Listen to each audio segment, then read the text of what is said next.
नमस्कार, किसान समाचार में आपका स्वागत है। मैं हूं साइमा खान। सबसे पहले नजर हेडलाइंस पर। उत्तर प्रदेश वाराणसी में उन्नत खेती और कृषि विकास पर केंद्रित सुफलाम अंतर्राष्ट्रीय संगोष्ठी में केंद्रीय कृषि मंत्री नरेंद्र सिंह तोमर ने लिया हिस्सा। कहा कि जिन पंच महाभूत से मनुष्य और सृष्टि आधारित रहती है, इस पर विचार करने से ही जरूरत जलवायु परिवर्तन की वजह से दुनिया भर में पैदा हो रही समस्याओं के लिए इंसानी गतिविधियां हैं जिम्मेदार। अंतर्राष्ट्रीय संगोष्ठी सुफलाम में उत्तर प्रदेश के मुख्यमंत्री ने रविवार को कहा कि गंगा किनारे 27 जिलों में प्राकृतिक खेती को दिया जा रहा है बढ़ावा। गौ आधारित प्राकृतिक खेती करने की किसानों से अपील।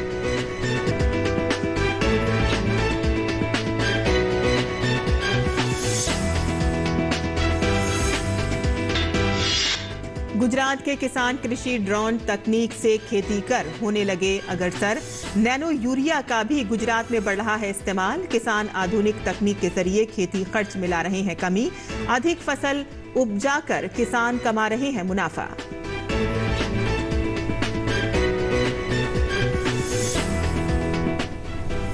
और अब समाचार विस्तार से। उत्तर प्रदेश वाराणसी में सुफलाम अंतर्राष्ट्रीय संगोष्ठी का रविवार को दूसरा दिन था। उन्नत खेती और कृषि विकास पर केंद्रित इस 3 दिवसीय संगोष्ठी में जानी मानी हस्तियां शिरकत कर रही हैं। केंद्रीय कृषि और किसान कल्याण मंत्री नरेंद्र सिंह तोमर ने संगोष्ठी को संबोधित किया।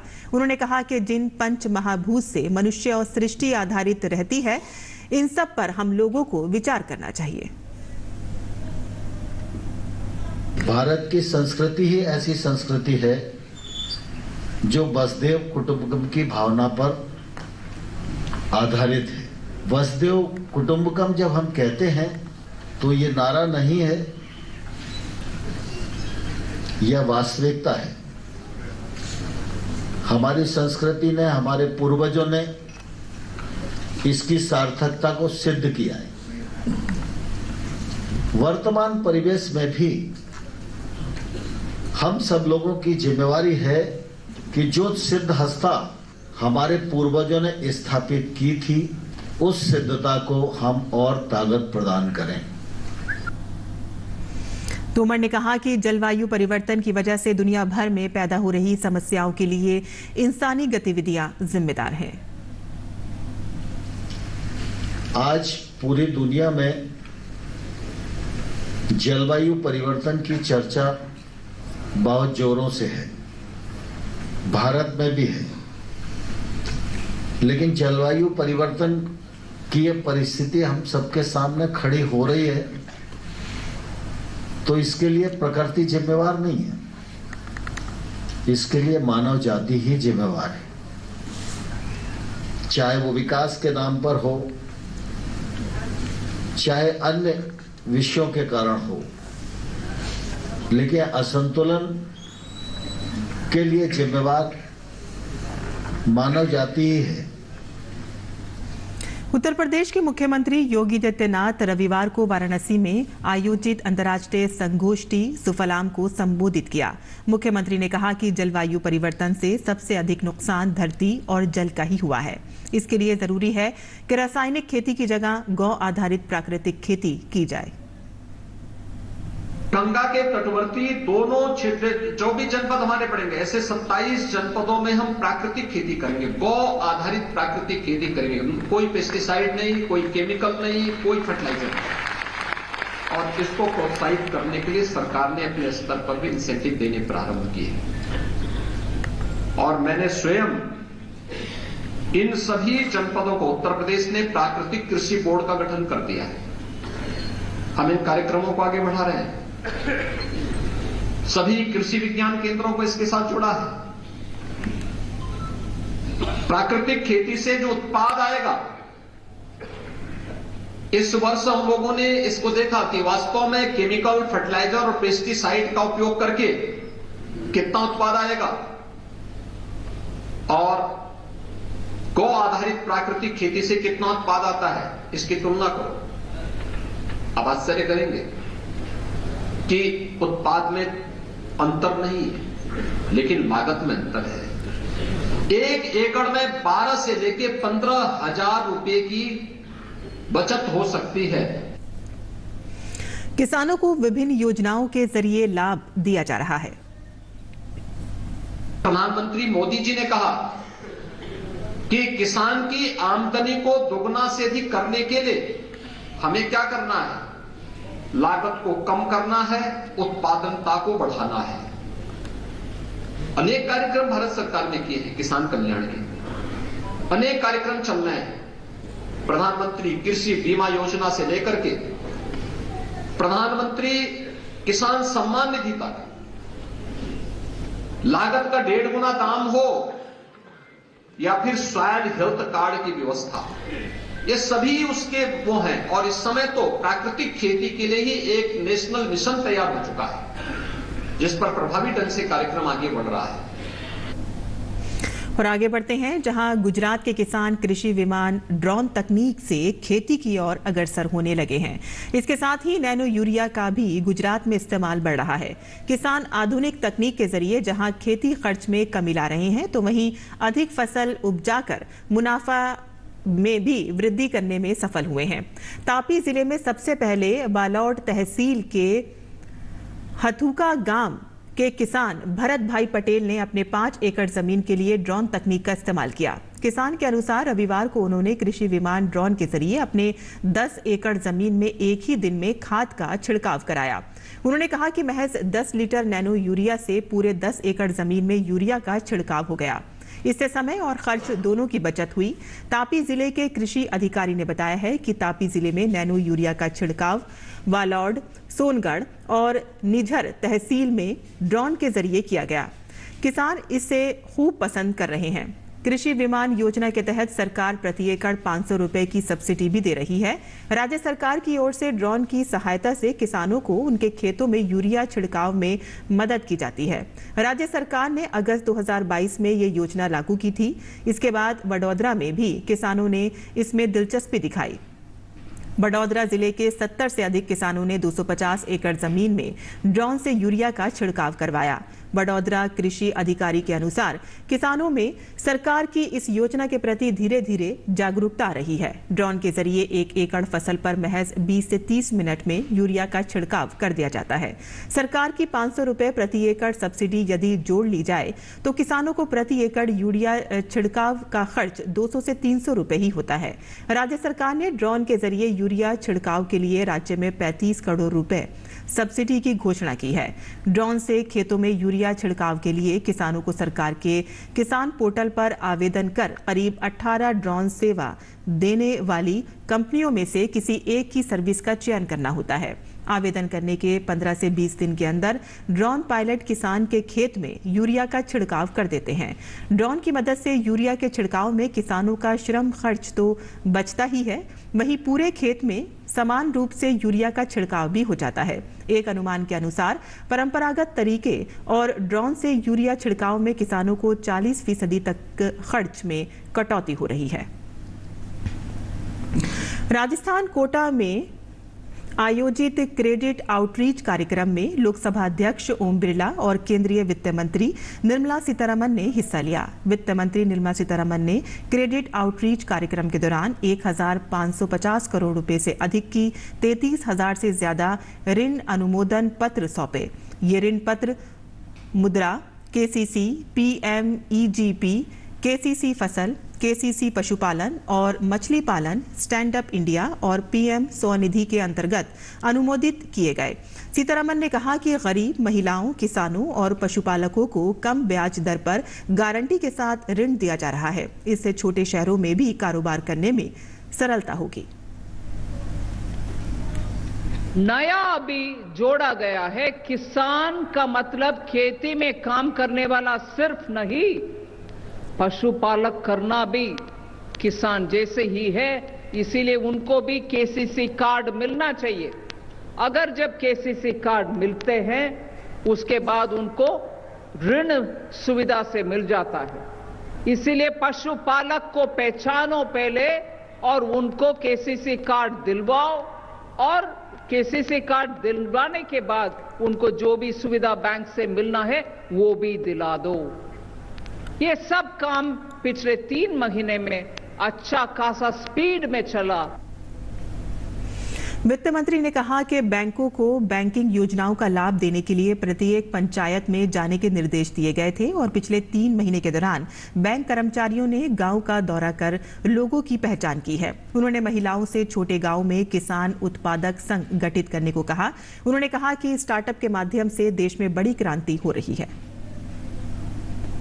हर बैंक के द्वारा एक टारगेट होता है, इस इलाके में इतना अमाउंट लोन दे दो, किसान के लिए इतना, पशुपालक के लिए इतना, मत्स्यकार के लिए इतना, ऐसे करके कोटा के लिए 10 करोड़ था टारगेट पशुपालन के लिए।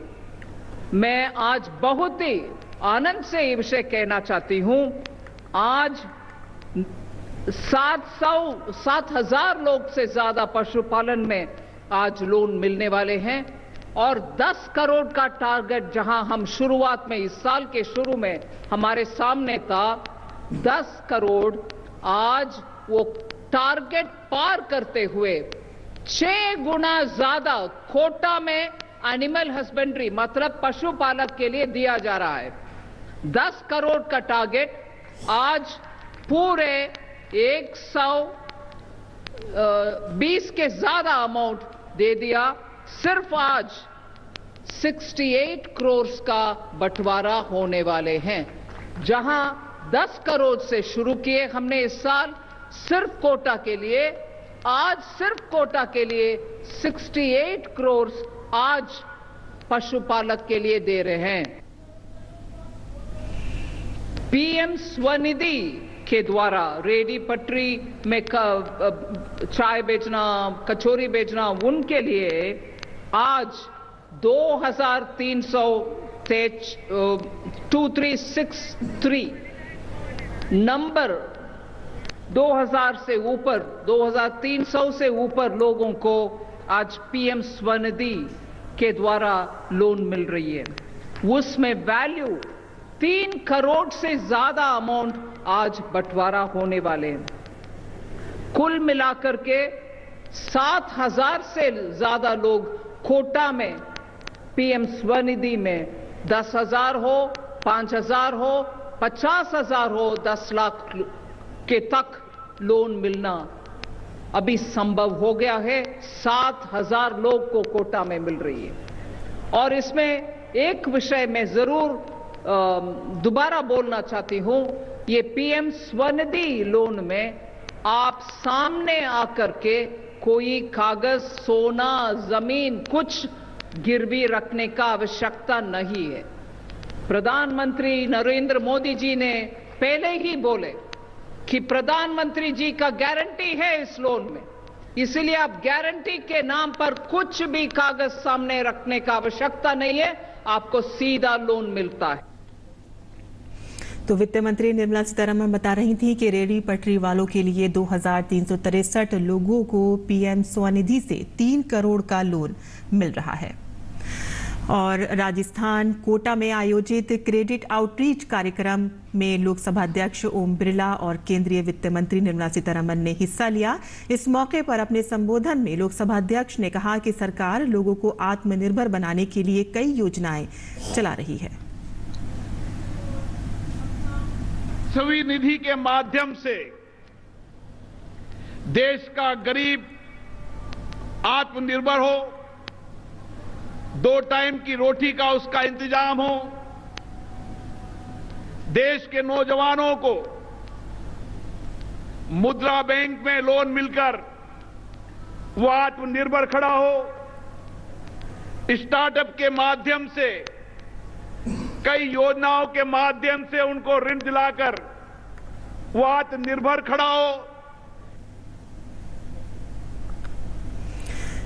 केंद्र की मोदी सरकार का 2024 तक 10,000 किसान संगठन बनाने का लक्ष्य है। इसके लिए सरकार 6,865 करोड़ रुपए खर्च करेगी। कृषक उत्पादक संगठन यानी कि एफपीयू के विकास से जुड़ी समस्याएं और चुनौतियों पर हमारी संवाददाता मंजू मीणा ने राजस्थान भरतपुर के जिला अधिकारी आलोक रंजन से बात की है और कार्यक्रम में चर्चा की है। इस चर्चा को आज के से कड़ी के रूप में प्रसारित किया जाएगा। आइए देखते हैं इस बहस की ये पहली कड़ी। ये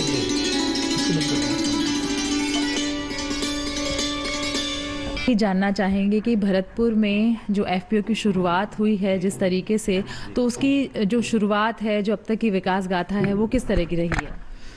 मैं आपको बताना चाहूँगा कि जैसा आपने बताया एफपीओ की चुनौतियाँ, तो एफपीओ ये संगठन जो है वो किसानों के एक प्रोफेशनल कंपनी की तरह ऑर्गेनाइज करने के कॉन्सेप्ट थे। और अलग कमेटी की 2010 में जब सिफारिश आई थी कि किसानों की आय कैसे बढ़े, इसके लिए कई समय से प्रयास हो रहे हैं। और उस सिफारिश के चलते ये माना गया कि किसान अगर किसी तरह से कंपनी के फॉर्म में ऑर्गेनाइज हो जाएं, जो कि कोऑपरेटिव भावना से चले पर कंपनी की तरह चले, ताकि प्रॉफिट कमाना ये एक मूल मंशा हो। और उसको देखते हुए ये माना गया कि ये एक श्रेष्ठ विकल्प है। भारत सरकार ने भी इस संबंध में 10,000 एफपीओ बनाने का निर्णय लिया है। भरतपुर चूँकि एक कृषि प्रधान जिला है, ये वो जिला है जो कि जहाँ पर ताजमहल भी बहुत पास में है, जहाँ पर घना पक्षी विहार भी है, तो प्राकृतिक और सांस्कृतिक धरोहर होने के कारण कई तरह के रिस्ट्रिक्शन ऐसे हैं जहाँ सामान्य उद्योग जो है वो यहाँ पर नहीं चलते। और पुराने उद्योग भी ऐसे थे जो समय रहते हुए बंद हुए, और उसके कारण से कहीं ना कहीं बेरोजगारी जो है वो एक मुख्य मुद्दा बनी। हमने ये देखा कि यहाँ पर मुख्य रूप से 86% किसान ऐसे हैं जो कि स्मॉल एंड मीडियम फार्मर हैं, और वो खेती के जरिए ही अपनी आजीविका पर डिपेंडेंट हैं। यहाँ पर एक डेयरी भी है जो कि बहुत ही कम मात्रा में दूध का उत्पादन कर रही थी। ये दोनों चुनौतियों को हमने समाधान माना कि अगर हम किसानों के संगठनों को बड़ा करें तो किसान संगठित रूप से न केवल एक अच्छी बार्गेनिंग पावर से अपने सामान को बेच सकते हैं, बल्कि किसान अलाइड एक्टिविटीज़ में भी इन्वॉल्व रहते हैं। किसानों के घरों में महिलाएं होती हैं, वो महिलाएं एसएचजी में ऑलरेडी ऑर्गेनाइज होती हैं, तो हम उसके थ्रू डेयरी का भी काम कर सकते हैं। तो हमने ये दोनों काम एक साथ लिए थे। मुझे पूरा अच्छे से याद है, मार्च में हमने इसको शुरू किया था। उस समय 5 एफपीओ भरतपुर में बने हुए थे, जिनमें 1500 के आसपास मेंबर थे। मुझे इस बात की खुशी है कि लगातार हमारी टीम, नाबार्ड और जो विभिन्न एजेंसियां हैं, उन सब के साथ मिलकर हमने किसानों के साथ बहुत सारी चौपालें करी। हम किसानों के बीच में बैठे, हमने उनको बताया कि आपको इस बात पे भरोसा होना चाहिए कि ये संगठन आप ही का है, और इसमें केवल और केवल प्रॉफिट कमाना ये एक ही सोच होनी चाहिए। बाकी हम अगर सोचें कि सरकार की तरफ से इसमें क्या फ्री मिलता है, तो वो विचार हमने शुरू से नहीं रखा। और आई थिंक इसका परिणाम ये रहा कि शुरू में काफ़ी मेहनत भी लगी, लेकिन आज की डेट में 10,000 किसान जो हैं वो 16 एफपीओ में जुड़ चुके हैं। यानी एफपीओ की संख्या 5 से बढ़ के 16 हो गई है, और किसानों की संख्या जो 1500-1600 थी वो बढ़ के 10,000 हो गई है। ये केवल एक शुरुआत होती है संगठन बनाना, लेकिन आगे का क्या विकल्प है, तो ये भारत सरकार ने ऑलरेडी इसकी गाइडलाइन बना रखी है। एफपीओ जब बनते हैं तो इन एफपीओ को ये निर्देश दिया जाता है कि डिस्ट्रिक्ट एडमिनिस्ट्रेशन और राज्य सरकारें इनको खाद बीज के लाइसेंस जारी करें, और साथ में एपीएमसी एक्ट में मंडी लाइसेंस भी इनको जारी होता है। मुझे इस बात की खुशी है कि इस बात के लिए हमने काफ़ी प्रयत्न किया, इनको समझाया, और ऐसे करीबन 5 एफपीओ जिनको हमने खुद दिलवाया, 2 को पहले से था। ये सारे के सारे उर्वरक जो हैं वो अब ये बेच सकते हैं।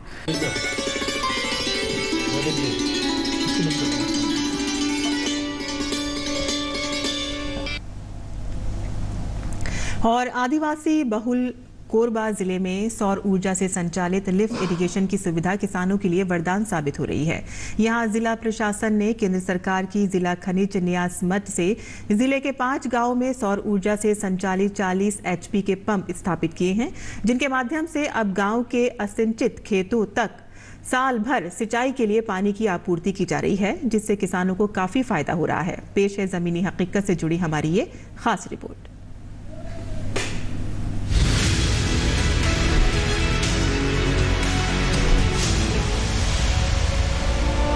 छत्तीसगढ़ के आकांक्षी जिले कोरबा में किसानों की आय बढ़ाने के लिए केंद्र की कई योजनाएं चलाई जा रही हैं। इन्हीं में से सौर ऊर्जा से संचालित लिफ्ट इरिगेशन की सुविधा किसानों के लिए वरदान साबित हो रही है। यहाँ जिला प्रशासन ने केंद्र सरकार की जिला खनिज न्यास मद से जिले के 5 गांव में क्रेडा की मदद से सौर ऊर्जा से संचालित 40 एचपी के पंप स्थापित किए हैं, जिनके माध्यम से अब गांव के असिंचित खेतों तक साल भर सिंचाई के लिए पानी की आपूर्ति की जा रही है। एकर से अब किसान ला पानी मिल गए तो पानी ही सब कुछ है। हमन एक फसल खरीफ में लगात रहन, वो भी वर्षा आधारित रही से, तो लास्ट में एक पानी के कारण फसल खराब हो जाए, वो खराब नहीं है, दूसरा रबी फसल में हमन और दूसरा खेती कर सकत हन। ऐसे हमारे खेत तक पानी पहुंच गए तो कई ठो फसल ले सकत हन। ये पानी हमन ला स्टाफ डैम के माध्यम से जो क्रेडा विभाग वाले मन पाइपलाइन लगा है उखर से हमन ला पानी वहाँ तक खेत तक पहुँच जाही। तो हमन अभी केवल खरीफ फसल लेवत हन, धान बस लेवत हन। तो आगे चल के हमन गेहूँ और दाल वगैरह के या फिर सब्जी भाजी खेती करबो तो हमन ला बहुत फायदा हुई। कोरबा कलेक्टर के मुताबिक इस योजना के तहत सभी 5 गांवों में क्रेडा के माध्यम से लिफ्ट इरिगेशन की सुविधा प्रारंभ होने के बाद अब 120 हेक्टेयर जमीन सीधे सिंचित होने से 300 से अधिक किसानों को सीधे लाभ मिल रहा है। 5 जगह कुल सोलर अलायंस करवाया गया लिफ्ट इरिगेशन सिस्टम क्रेडा एक सोलर पंप के माध्यम से, और इसमें 5 जगह लगभग 120 हेक्टेयर में किसानों को लगातार फायदा मिल रहा है। और इसमें अच्छी बात यह है कि ये वैसे पॉकेट्स में है जहां हमारे पास और कोई ऑप्शन अवेलेबल नहीं था इरिगेशन का।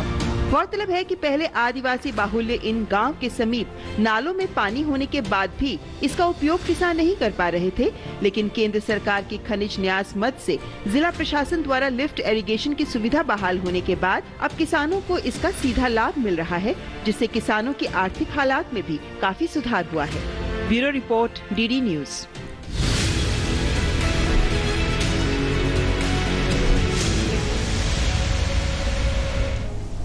आगे बढ़ते हैं, जहां हिमाचल प्रदेश के एक गांव में 3 विशालकाय अजगर को सड़क पर रेंगता देख लोग दहशत में आ गए, जिन्हें पकड़कर जंगल में छोड़ दिया गया है। ये मामला हमीरपुर जिले के सुजानपुर के दूरदराज गांव गंदड़ का है, जहां ग्रामीणों को बीते लगभग 20 दिनों से आम रास्ते में 3 बड़े-बड़े सांप दिखाई दे रहे थे, जिन्हें पकड़ने के लिए लोगों ने स्नैक सेवर के नाम से मशहूर आलमपुर निवासी माथुर धीमान को बुलवाया। माथुर धीमान भी बिना वक्त गंवाए डिप्टी रेंज मंजीत सिंह राणा के साथ संबंधित जगह पर पहुंच गए, जहां एक जगह पर तीनों सांप दिखाई दिए, लेकिन लोगों को देखकर तीनों एक बिल में घुस गए।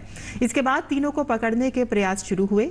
माथुर धीमान ने अपने सहयोगियों की मदद से तीनों रॉक पाइथन को बिल से बाहर निकालकर पकड़ लिया और उन्हें आबादी से दूर जंगल में छोड़ दिया। धीमान ने बताया है कि तीनों अजगर बेहद शक्तिशाली थे। हालांकि तीनों जहरीले नहीं थे, लेकिन रॉक पाइथन प्रजाति के हैं। ये अजगर जंगली जानवरों, लोमड़ी, बंदर, कुत्ते आदि को शिकार करते हैं और तीनों सांपों में से एक 7 फुट का, दूसरा 9 फुट का और तीसरा सबसे लंबा 13 फुट का था। माथुर धीमान इससे पहले भी सैकड़ों सांपों को रेस्क्यू कर आबादी से दूर जंगलों में छोड़ चुके हैं। और किसान समाचार में अब नजर डाल लेते हैं खास खबरों पर। प्रधानमंत्री नरेंद्र मोदी ने 17वें प्रवासी भारतीय सम्मेलन का औपचारिक उद्घाटन किया। इस अवसर पर प्रधानमंत्री नरेंद्र मोदी ने एक स्मारक डाक टिकट सुरक्षित जाएं, प्रशिक्षित जाएं भी जारी किया। पीएम नरेंद्र मोदी आगामी 13 जनवरी को विश्व की सबसे लंबी रिवर क्रूज यात्रा करने वाले गंगा विलास क्रूज को हरी झंडी दिखाएंगे। ये क्रूज 3200 किलोमीटर की यात्रा कर 52 दिन में वाराणसी से चलकर बांग्लादेश के रास्ते डिब्रूगढ़ पहुंचेगा। केंद्रीय वाणिज्य और उद्योग मंत्री पीयूष गोयल ने अमेरिकी दौरे में न्यू जर्सी में प्रवासी भारतीयों को संबोधित किया। पंजाब के गुरदासपुर जिले में बीएसएफ की आदिया पोस्ट पर बीती रात 2 बार पाकिस्तानी ड्रोन देखा गया, जिसके तुरंत बाद बीएसएफ के जवानों ने 74 राउंड फायरिंग की और 2 बम भी छोड़े। पाकिस्तान की ओर से घुसा ये ड्रोन करीब 15 मिनट तक भारत की सरहद में घूमता रहा। दिल्ली से लखनऊ की तरफ जा रही एक बस हादसे का शिकार हो गई। ठटिया थाना क्षेत्र पिपरौली गांव के पास तेज रफ्तार बस पलट गई। इस हादसे में 3 लोगों की मौत हो गई है, जबकि 17 लोग गंभीर रूप से घायल हो गए हैं। घायलों में 5 की हालत गंभीर बताई जा रही है। दिल्ली एनसीआर समेत पूरा उत्तर भारत इन दिनों कड़ाके की ठंड और कोहरे ने ट्रेनों की रफ्तार को धीमा कर दिया है। कोहरे के कारण उत्तर रेलवे में 29 ट्रेनें देरी से चल रही हैं। पिछले 24 घंटों में 152 ट्रेनें कोहरे की वजह से प्रभावित हुई हैं। देश में टीकाकरण का आंकड़ा भी तेजी से बढ़ रहा है। कोविड महामारी के खिलाफ सबसे प्रभावी हथियार के रूप में शुरू किए गए टीकाकरण अभियान के तहत देश में अब तक 220.14 करोड़ से अधिक टीकों की खुराकें दी जा चुकी हैं। और आपको बता दें कि हिमाचल प्रदेश के एक गांव में 3 विशालकाय अजगर को सड़क पर रेंगता देख लोग दहशत में आ गए, जिन्हें पकड़कर जंगलों में अब छोड़ दिया गया है। ये मामला हमीरपुर जिले के सुजानपुर के दूरदराज गांव गंदड़ का है, जहां ग्रामीणों को बीते लगभग 20 दिनों से आम रास्ते में 3 बड़े-बड़े सांप दिखाई दे रहे थे।